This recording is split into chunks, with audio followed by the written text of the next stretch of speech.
be formless, shapeless, like water.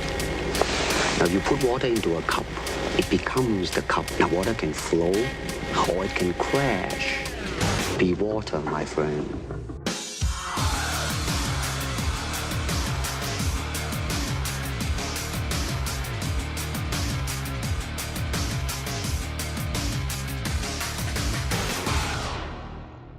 All right, we've got UFC on Fox 4. 4 guys in the main event and co-main event. Each one of them a shot at a #1 contendership. How does that make any sense? We're not really sure. However, you've got Brandon Vera and Shogun in the main event.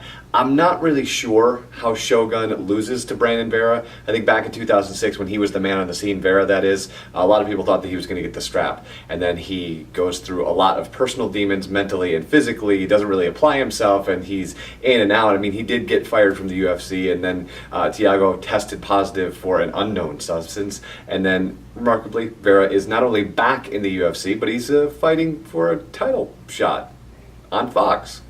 Weird, right? In the co-main event, you've got Ryan Bader and Lyoto Machida. Another fight that I don't know how Lyoto Machida loses this fight. Bader's wrestling is great, but he hasn't really evolved in the way that I thought he was going to evolve. I think Lyoto learned a lot in the John Jones fight, and he's going to apply all of it against Ryan Bader and climb his way back up to a rematch with John Jones.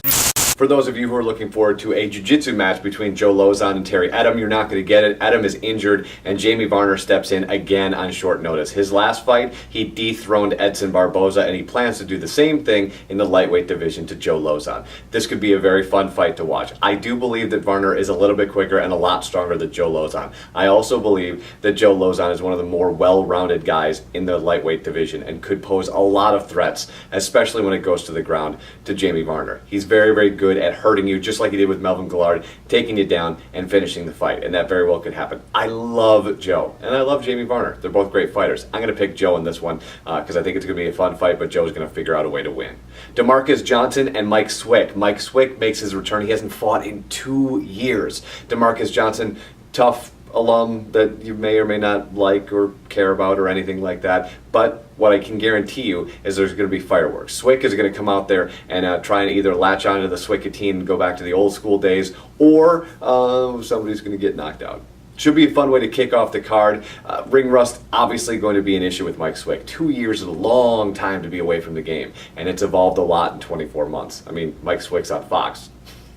So that should tell you something. Should be a great fight. Should be an awesome card. Follow everything that we do on Twitter and Facebook at Wow Show. And one cool thing that could happen out of all this is we could get Shogun and Lyoto as coaches of Tough. That could be pretty cool. All right, we'll catch you next week. It's Way of the Warrior.